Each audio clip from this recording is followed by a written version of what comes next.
안녕하세요. 오늘도 사연살롱을 찾아주셔서 감사합니다. 저와 남편은 고향 친구예요.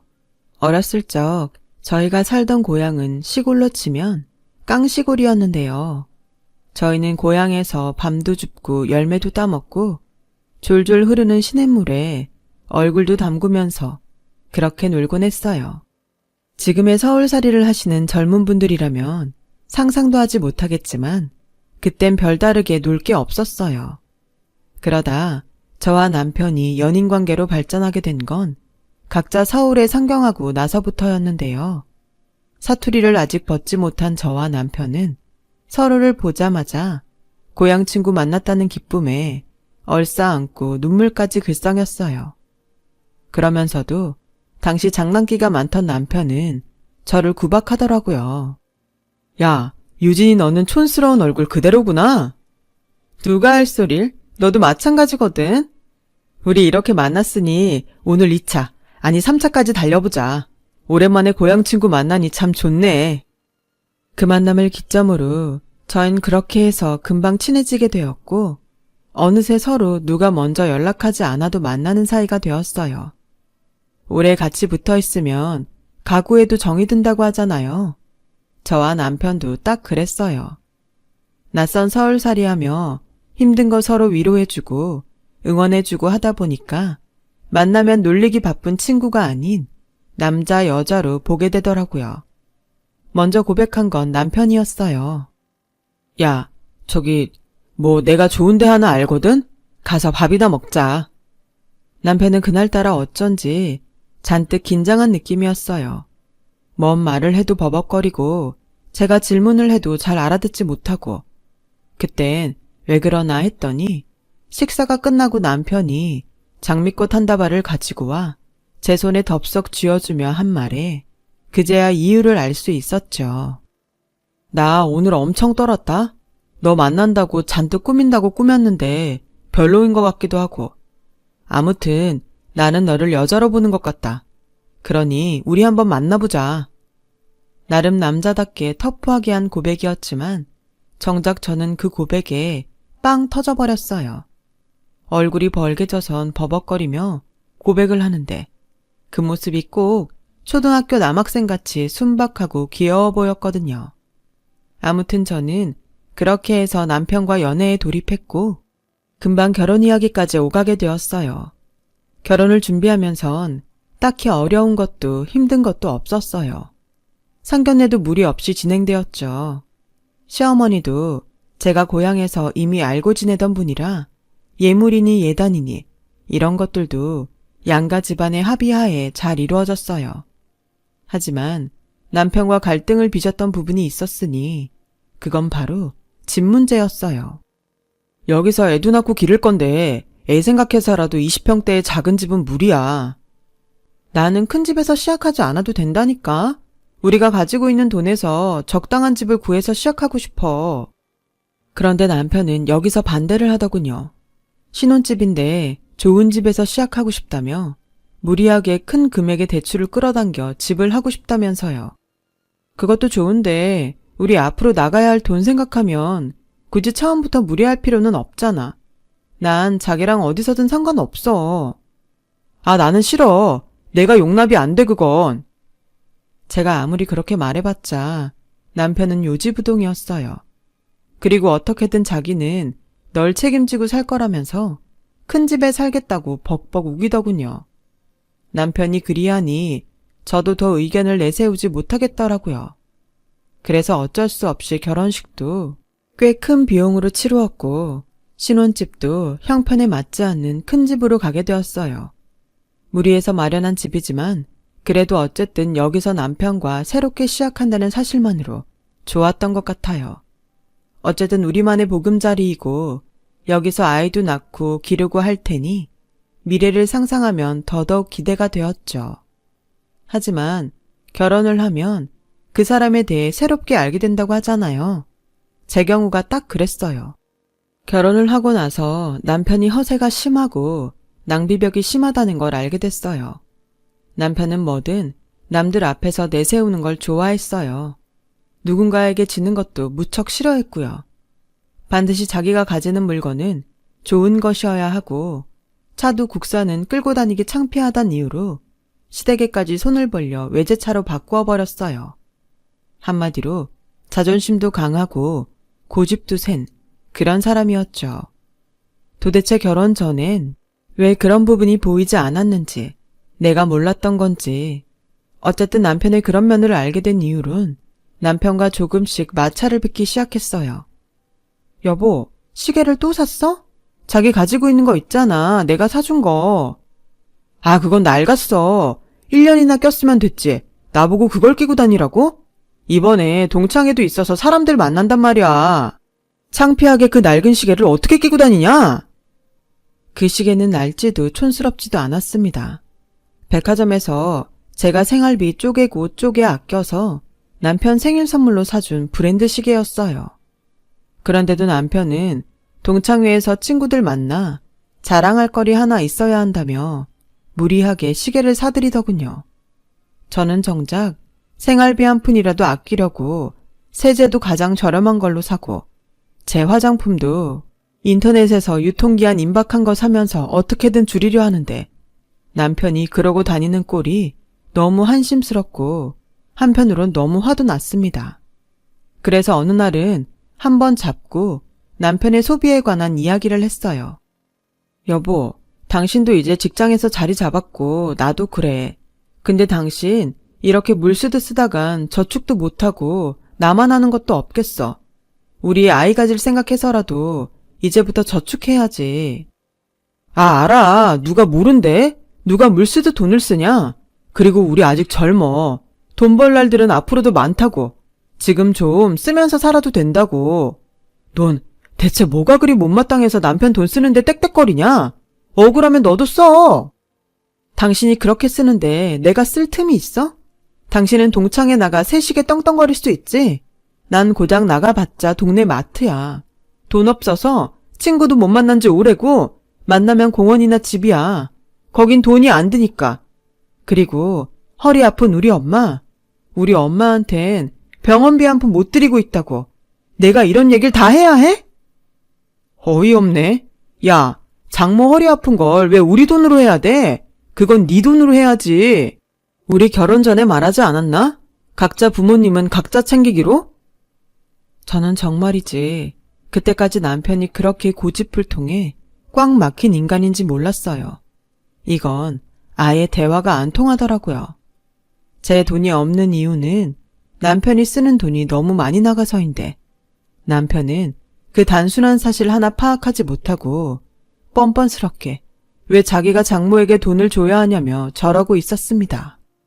그 말을 듣는데 순간적으로 눈물이 왈칵 나버렸고 그날 저는 남편과 크게 부부싸움을 한 후로 눈물로 잠에 들었습니다. 그 후부터 남편과의 결혼 생활은 점점 위험스레 비탈길을 걷기 시작했어요.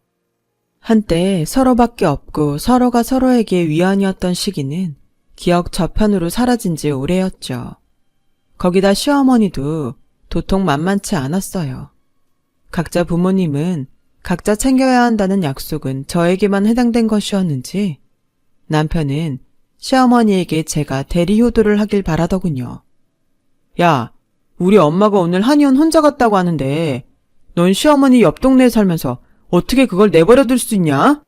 가뜩이나 바람도 많이 부는데 엄마가 얼마나 힘들었겠어? 며느리가 돼가지고는 그것도 못 해줘? 뭐? 오죽하면 우리 엄마가 그러겠냐. 자기 며느리가 없는 것 같다고. 혼자라서 외롭다고 하는데 내가 가슴이 아프더라. 네가 신경 좀 써라. 내가 몇 번을 말하냐? 기가 막혀 말이 안 나오더라고요. 그런데 거기에 너무 화가 나 대꾸하려 치면 남편은 문을 쾅 닫고 들어가 버리기 일쑤였어요. 거기다 시어머니는 또 정말 그걸 바라신 건지 제게 대뜸 어느 날 전화를 하셔선 예, 넌 내가 궁금하지도 않니? 어쩜 그리 전화를 안 하니? 하며 핀잔을 주시더군요. 아, 어머님 그게 아니라요. 요즘 제가 직장일이 바빠서요. 예, 핑계 댈 거면 됐다. 참나, 요즘 젊은 것들은 이래서 문제야.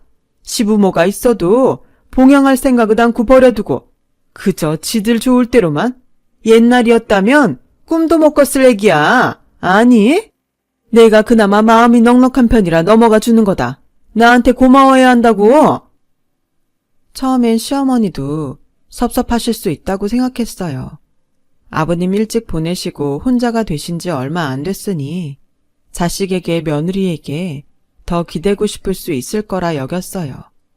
그래서 저런 말들도 나는 부처다 하는 심정으로 넘겼죠. 근데 제 기분은 안중에도 없는 이런 말이 몇 번 계속되고 나니 저도 화가 나더라고요. 시어머니들은 왜 도대체 생각을 못 하시는 걸까요? 며느리도 며느리이기 전에 한 인간이라는 걸, 그 간단한 진실을 말이죠.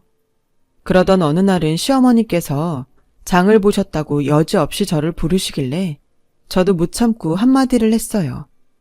지금까지야 무슨 말을 들을까봐 겁이 나 가드렸지만 이제 착한 며느리 노릇도 그만해야겠다는 생각이 들더라고요. 어머님, 죄송한데 저 오늘 못 나가요. 저녁 준비 중이어서요. 죄송해요. 그럼 나보고 이걸 혼자 다 들고 가란 거냐? 이 한겨울에? 너 시애미를 죽일 작정이니? 그 뒤로 시어머니가 고래고래 전화기에 대고 하는 소리들은 그냥 못 들은 척 넘겨버리고 끊어버렸어요. 그런데 역시나 그 후폭풍이 만만치 않더군요. 시어머니는 바짝 약이 오르셨는지 그날 바로 저희 집을 찾아오셨어요.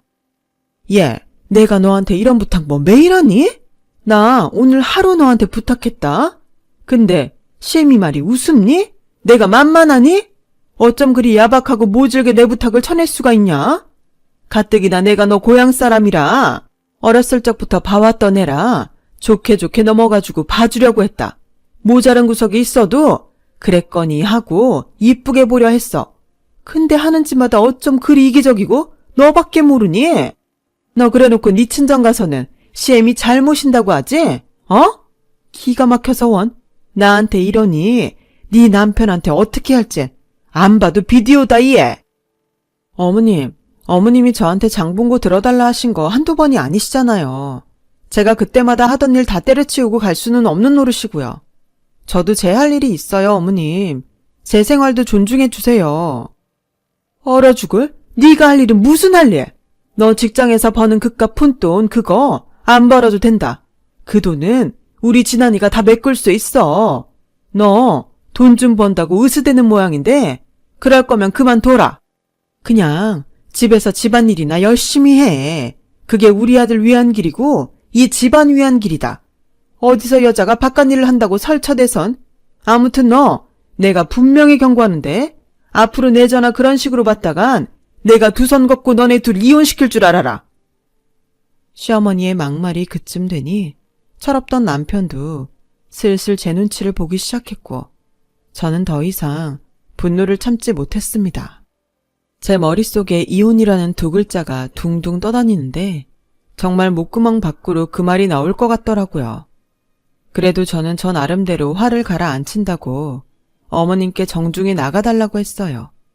어머님이 역시나 그게 무슨 태도냐며 길길이 날뛰자 그조차 무시하고 그냥 제 방으로 들어가 버렸죠.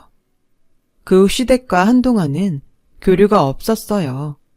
저도 시댁에 가지 않았고 시댁에서도 저에게 연락이 오지 않았죠.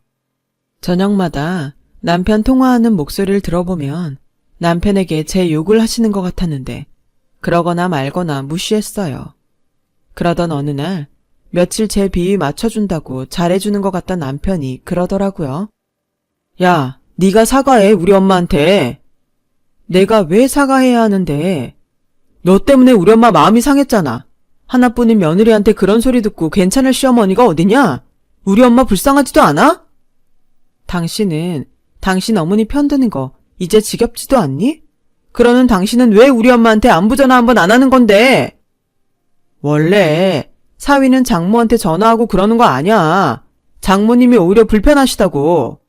너는 뭣도 모르면서 매사 아는 척이냐? 얼른 밥이나 해. 사람 짜증나게 하지 말고. 아주 넌 일하고 온 사람 기분 잡치는데 선수다 선수야. 위로라도 해줄 줄 알았는데 시어머니가 계속 뻗대고 있자 제게 결국 한 소리를 하더라고요. 그러면서 제 기분을 팍 상하게 하는데 아마 저희 사이에 아이만 생기지 않았다면 전 정말 남편과 그대로 이혼했을 겁니다. 아이만은 지울 수가 없었기에 아이가 저희 결혼 생활을 어쩔 수 없이 계속 이어가게 했죠. 남편은 미웠지만 10달을 품어 낳은 제 아들도 너무 사랑스러웠어요. 세상 모든 걸 바꿔도 좋은 만큼 귀하고 어여쁜 아이였죠. 하지만 아들은 제 사랑만 받았지 남편의 사랑은 받지 못했어요. 임신했을 때도 그렇고 아이를 낳고 난 이후 남편이 집안은 팽개치고 밖으로 나돌기 시작했거든요. 알고 보니 다니던 회사를 그만두고 저 몰래 사업을 시작했더군요. 정말 어이가 없었죠. 요즘 왜 이리 늦어? 야근이 많은 거야? 아, 그래. 내가 몇 번을 말해. 야근이 많다는 그 거짓말을 철석같이 믿고 있었는데 그 사실을 알았을 땐 어찌나 황당하고 배신감이 드는지. 아이가 생긴 상황이라면 적어도 저와 상의를 했어야 하는 거 아닌가요? 남편은 제가 반대할 걸 알아서 그랬다며 가짜는 변명을 늘어놓더군요. 전 꼼짝없이 일주일에 한두 번 들어오는 남편을 기다리며 독박 육아를 해야 했고요. 그러면서 남편은 가끔 집에 들어오면 조금만 기다려봐. 내가 크게 벌어올 테니까. 그럼 우리 윤수도 비싼 옷 입고 비싼 유치원 다닐 수 있는 거 아냐? 하고 말하곤 했어요. 남편이 쉽사리 말을 안 해준 터라 도대체 무슨 사업을 한다는 건지 알지 못했지만 그래도 저는 남편이 돌아올 거라 믿었던 것 같아요. 언젠가 시간이 지나면 남편도 철이 들 거라고. 그러고 나면 모든 게 정상으로 돌아올 거라고. 하지만 그게 얼마나 물거품 같은 상상이었는지, 쓰잘데기 없는 상상이었는지 정확히 아이를 낳고 3달 후에 알게 되었어요. 어느 날 낯선 사람들이 저희 집을 찾아오면서 말이죠. 여기 김진원 씨 집 맞죠? 누구세요? 그 사람 지금 낚시 가고 없는데요. 낚시? 태평하게 낚시는 무슨. 당신 남편이 무슨 짓 하고 다녔는지 알아? 그 남자들 입에서 듣게 된 사실은 너무나도 충격적이어서 믿고 싶지 않았어요. 알고 보니 남편은 사람들을 모아놓고 한바탕 크게 사기를 친 후 그 돈을 들고 도망을 갔더라고요. 그제야 남편이 며칠씩 출장을 간답시고 집에 안 들어왔던 게 생각이 나면서 천장이 무너지는 것 같은 충격에 휩싸였습니다. 그런데 그때부터 순환이 시작되더라고요. 알고 보니 남편이 제 이름으로 사채까지 쓴 거였어요. 사채 빚은 자그마치 1억이 넘었고요. 어떻게 제 명의로 그런 짓까지 저질렀는지 경로를 추적할 수도 알 수도 없었죠. 1억. 말로만 들었지 이게 빚이 될 거라고 상상이나 했겠어요? 100원, 200원도 아껴가며 썼던 전 그 전까진 상상도 못할 일이었어요. 하지만 빚만 저에게 그렇게 넘기고 간 남편은 연락이 되지 않았어요. 나중엔 없는 번호라 떴고요. 갓난 아기를 업고 갈 데 없었던 전 그렇게 바닥에 주저앉아 절망했습니다. 이젠 이 아기를 데리고 어떻게 살아야 하는지, 어디로 가야 하는지. 나를 버리고 간 건 그렇다 쳐도 지 아들까지 버리고 간 남편이 너무도 가혹하게만 느껴졌습니다. 그때 남편만큼이나 저에게 가혹했던 사람이 또 하나 있었어요. 바로 시어머니였죠. 어머님, 제발 그이 어디 있는지 말씀해 주세요. 아시잖아요. 그이가 어머님한테 연락 안 했을 리가 없어요. 난 모른다. 걔가 어디 있는지 그걸 왜 나한테 묻니? 그럼 돈이라도 빌려주세요. 그 사람이 제 명의로 돈까지 빌렸다고요. 이러다 저랑 제 아들 둘 다 길거리에다 앉게 생겼어요. 아, 그 돈을 왜 또 나한테 달라 그래? 이상한 애네. 그러게, 네가 네 남편 단속을 잘했어야지. 하여튼 여자를 잘못 들이면 집에 우환이 생긴다더니 진즉 내가 이럴 줄 알았어야 하는데 여자를 잘못 들여서. 시어머니의 그 말은 참 어디로 가야 할지도 모르는 판국에 이 모든 게 저 때문이라 하는 시어머니. 더 마주보고 앉기도 싫어 그 집을 도망치듯 나와버렸죠. 나왔지만 제가 빚쟁이들을 피해 갈 곳은 사실상 한 곳뿐이었어요. 바로 고향이었죠. 엄마, 나왔어. 아니, 유진아, 이게 무슨 일이니? 엄마, 나 어떡해. 갓난아기를 업은 채 엄마 얼굴을 보는데 왜 그리 눈물이 쏟아지던지요. 전 그만 그 자리에서 엄마를 안고 엉엉 울고 말았습니다. 엄마 하며 우는데 엄마는 이미 제 소식을 듣기라도 한 건지 그저 말없이 저를 끌어안아 주셨어요. 아버진 안쓰러운 눈으로 절 바라보셨고요. 잘 왔다, 잘 왔어. 여기서 살자. 어머닌 여차저차 그건 있었던 대강의 내용만 들으시곤 이렇게 말씀해 주셨어요. 염치가 없었지만 그 뒤로 저는 아기와 함께 부모님 집에 얹혀 살게 되었고요. 나중에 알고 보니 어머니와 아버진 빚을 남기고 떠난 남편에게 단단히 화가 나 어떻게든 찾아보려고 시어머니한테 전화하고 집까지 찾아갔다 하지만 어떤 대답도 못 들은 채 쫓겨나셨다 해요. 부모님 집에 있는 게 편한 것만은 아니었어요. 일단 빚쟁이들을 피해 내려오긴 했지만 언제 저 사는 곳을 알고 찾아올까 늘 노심초사해야 했어요. 그 사람들이 만약 이 집 주소를 알게 된다면 그야말로 저는 끝장이고 저희 부모님까지 험한 꼴을 보실 수 있으니까요. 게다가 작은 동네라 소문이 다 돌았어요. 남편과 잘 안 되어 고향으로 내려오게 됐다. 남편이 빚을 크게 졌다더라. 여자가 바람을 폈다더라 등등 듣고 있기에 민망한 소문들까지 돌았지만 저는 못 들은 척 꿋꿋하게 부모님 일을 도와갔어요. 그게 제가 살 길이라 생각했기 때문이에요. 다행히 그 무렵 남동생도 서울살이를 하지 않고 집에 내려와 있는 터라 이야기할 기회가 많았는데 동생이 아이를 잘 봐주었습니다. 그래서 일하기가 한결 수월했죠. 그렇게 가족들의 도움으로 하루하루를 버티면서 살아가고 있는데 그러던 어느 날 문득 동생이 제게 이런 제안을 하더라고요. 누나, 빚도 갚고 아이도 키우려면 우리 뭐라도 더 해야지 싶은데 내가 생각해봤는데 인터넷으로 우리 농산물을 팔아보는 게 어때? 인터넷으로? 당시 저는 인터넷으로 이런 농작물들을 판다는 게 좀 낯설었어요. 될까 싶기도 했고요. 어제 건너마을 다녀왔는데 내가 아는 어떤 총각이 청도 만들고 잼도 만들어서 인터넷에 팔고 있는데 그게 잘 된대. 우리도 한번 그쪽으로 수입을 올려보는 게 어때? 솔직히 처음엔 이게 될까 싶었어요. 사실 서울에 먹을 게 널려있기도 했고 근처 5분만 걸어가도 마트이고 거기서 손쉽게 구할 수 있는 잼을 왜 굳이 사람들이 인터넷으로 시킬까 싶었거든요. 근데 동생이 어느 정도 확신을 가지고 있는 듯해서 소량이라면 한번 시도해보는 것도 나쁘지 않겠다 싶더라고요. 그래서 그때부터 조사에 나섰어요. 어떤 걸 만들지, 어떤 재료를 쓸 건지, 어떻게 배송을 할 건지 하나하나 꼼꼼하게 동생과 조사하고 알아보러 다녔어요. 그러다 동생과 생각해낸 게 도라지 전과였어요. 많은 걸 시도하지 말고 일당 소량만 한번 해보자 싶어서 제일 자신 있는 걸로 도전을 해보게 된 건데 생각보다 이 도라지 전과를 찾으시는 분들이 많더라고요. 명절 때는 정말로 불티나게 팔려갔어요. 재료비는 들어도 질을 낮추고 싶지 않았기 때문에 물건의 가격이 조금 다른 데보다 높긴 했지만 저희 걸 한번 구매하신 분들은 계속해서 맛있다며 구매해 주셨어요.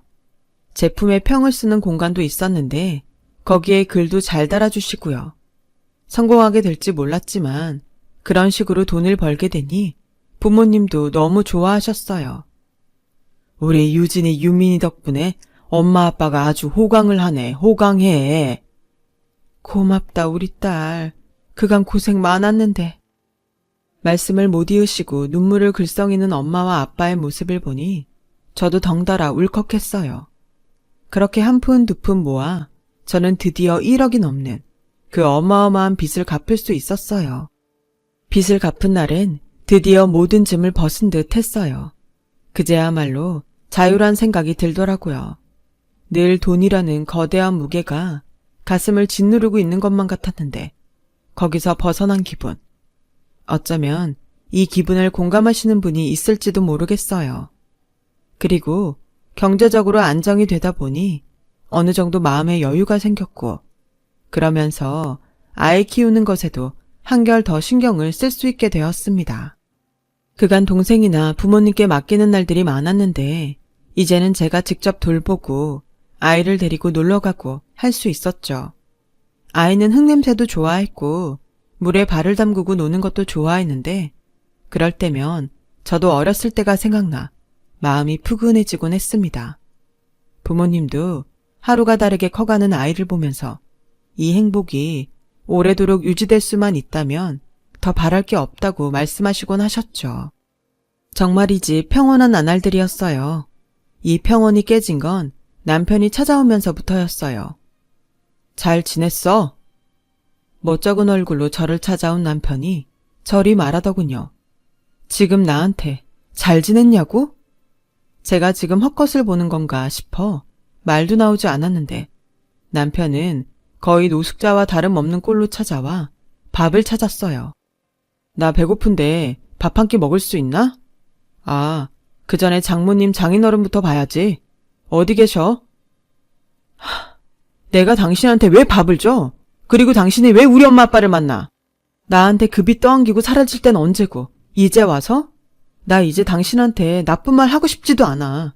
널 원망한 세월이 너무 길어서. 그러니까 좋게 말할 때 가.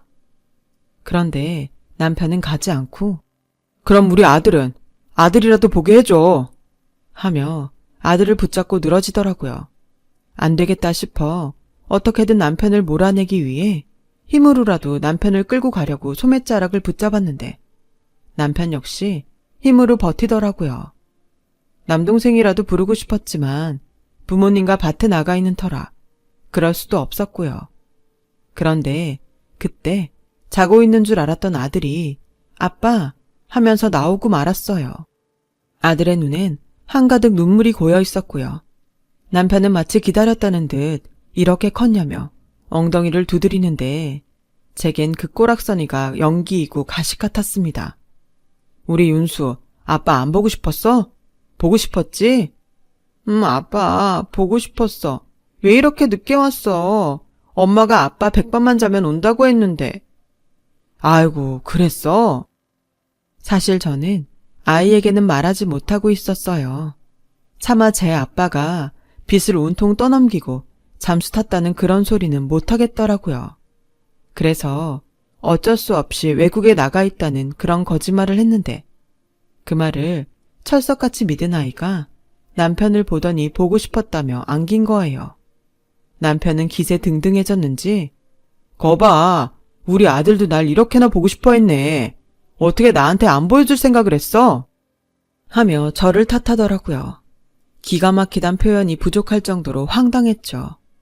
저는 지금 가지 않으면 엄마 아빠를 부르겠다며 엄포까지 놓았지만 남편은 그럼에도 불구하고 가지 않다가 결국 저희 엄마와 아빠까지 만났죠.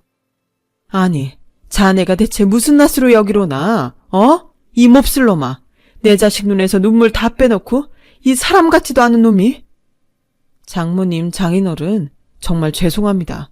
제가 죽일 놈이었어요. 근데 저의 아빠입니다. 이 사람 혼자 애 키우게 둘 수 없어서 왔습니다. 남편은 저희 엄마와 아빠가 등장하자 눈물, 콧물까지 흘리며 저희 엄마 아빠 앞에서 싹싹 빌기 시작했어요. 그러자 처음엔 노발대발하시며 자네 없어도 잘 살았다고 하던 엄마도 말씀을 잃으시고 남편을 쳐다보았습니다.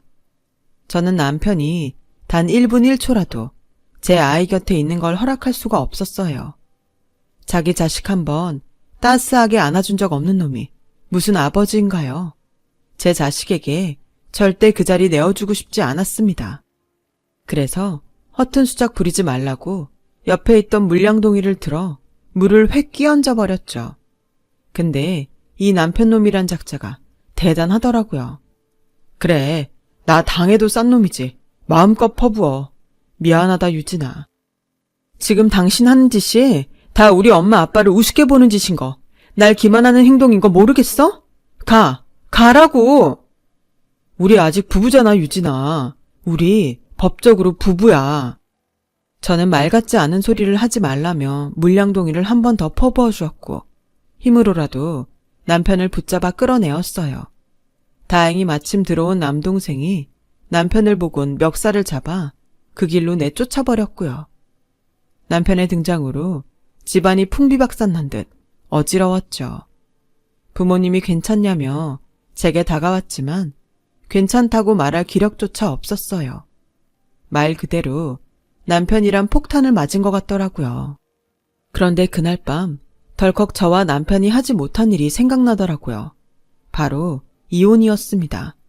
이 사람이 잠수를 타버렸으니 이혼을 신청하고 처리할 기회가 없었어요. 그거 하나는 해야 했죠. 아이가 아직 어린 게 마음에 걸리긴 했지만 어차피 살지도 않을 남편을 남편으로 냅두고 싶진 않았어요. 그래서 다음날 남편을 찾아가 이혼 서류를 건네게 되었고 도장을 찍으라 했습니다. 아냐, 나는 우리 윤수 생각해서라도 죽어도 못해. 나한테 기회를 줘. 남편은 역시나 못 찍겠다고 버티더라고요. 빚이 한가득이라며 저마저 자기를 버리면 갈 곳이 없다나? 그딴 말도 안 되는 말을 하면서요. 그러더니 남편은 자기에게 기회를 달라며 저희 집 주변을 빙빙 맴돌기 시작했어요. 잠은 마당에 텐트를 치고 자면서 낮에는 계속해서 농사일을 돕고 엄마가 부담스러워하는 걸 알면서도 밥을 손수 차리고 하면서 이 집에 뭉개고 들어오려 했죠. 그러면서 넉살 좋게 웃으며 많이 드세요 장모님 장인어른 하더라고요. 그 모습을 보니 저도 남동생도 정말이지 위액이 위로 역류할 것만 같았어요. 딱 봐도 이 인간은 저에게 어떻게든 부비어 자기 빚을 갚으려고 하는 수작이 분명한데 말이죠. 그런데 엎친 데 덮친 격 더 황당한 사건이 일어났습니다. 시어머니까지 어떻게 알고 저희 집을 찾아온 겁니다. 사돈어른 그간 잘 지내셨어요? 며느라 잘 지내니? 우리 아들이 여기서 지낸다 해서 내려왔단다. 사돈어른 여기에 짐 풀면 될까요? 시어머니는 전과 달리 낡은 행색을 하고 있었는데 딱 봐도 남편과 함께 빚에 오랫동안 시달린 것 같았어요. 근데 시어머니의 태도가 너무도 태연스러웠어요. 마치 평소 왕래하던 사돈댁에 온 것처럼 뻔뻔스레 물어보시는데 속으로 참고 참아오셨던 저희 엄마도 순식간에 얼굴이 불그락 푸르락해지셔선 소리를 쳤습니다. 이 여편네야, 당신 아들 데리고 가. 내가 지금까진 우리 손주 봐서 참았어. 근데 이게 뭐더라는 짓이야. 내 딸 그간 이리 고생시켰으면 됐지. 또 뭔 시집살이를 시키려고. 여기가 어디라고 와. 당장 썩 나가. 당신 잠깐만. 그때 아주 놀랄 일이 벌어졌어요. 저희 아버지가 갑자기 엄마를 꾸짖으시는 거예요. 아버지의 말에 저도 남동생도 모두 어리둥절해질 수밖에 없었는데요. 당신 사돈어른에게 말이 좀 심하네. 그래도 집에 오랜만에 오셨으면 대접은 해드려야지. 유진아, 가서 식혜라도 좀 타와라. 지금까지 그간 아버지는 남편이 무슨 행동을 하든 어떤 알랑방귀를 끼든 간에 그저 나가라는 말로 일관하시던 분이었어요. 그런데 그런 분이 시어머니를 챙기시겠다고 저에게 식혜를 타오라 하는데 저도 순간 표정이 확 굳어 멀뚱히 아버지를 쳐다보고만 있었어요. 그러자 아버지가 직접 식혜까지 타오셔선 한 잔을 건네시는 게 아니겠어요? 대체 이게 무슨 상황인지 아버진 시어머니를 그날 하루 대접하게 했어요. 마치 무슨 작전을 펼치는 것처럼요. 시어머니는 저희 아버지 대접에 만족했는지 피식 웃으며 저는 농사꾼이라 하셔서 그저 촌사람인 줄만 알았는데 참 격식도 차리실 줄 알고 경우가 있으신 분이네요. 하시더라고요. 남편 역시 장인어른의 품성과 인격이 남다르다며 입에 침이 마를세라 칭찬하고 나섰습니다. 아버지를 제외한 저와 남동생, 엄마만 이 상황을 멀뚱히 지켜보고 있었죠. 그리고 다음 날이 되자 아버진 더 예상치 못한 행동을 하셨어요. 예, 유진아, 네 시어머니랑 남편에게 우리 소들 좀 보여드리자꾸나. 축사를 가자고요?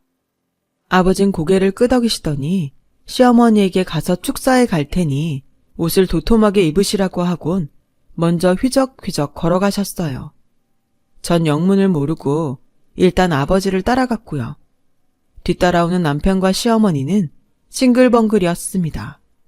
오늘 저녁 뭐 먹을지에 대한 이야기를 나누고 있는 것 같았는데 마치 여기가 제 집처럼 천하가 태평해 보였죠. 새삼스레 아버지가 원망스러워졌어요. 대체 왜 이러시는 건지 아버지의 속을 알 수가 없었죠. 그리고 잠시 후 아버지는 축사 안으로 들어가셔선 소똥을 치우셔야 한다며 트랙터로 소똥을 밀기 시작하셨어요. 그 와중에 남편과 시어머니는 이런 대화를 하고 있었고요. 아우, 냄새. 아니 왜 사돈은 여기까지 우릴 데리고 온 거야? 냄새나게 정말. 그러니까요. 누가 농사꾼 아니랄까봐. 엄마 그냥 가요. 엄마 아프다고 거짓말하고요. 그런데 그때였어요. 한참 조잘거리던 시어머니 입에서 비명소리가 튀어나왔어요. 서둘러 고개를 돌려보니 시어머니가 온몸에 똥을 묻히고 서 있더라고요.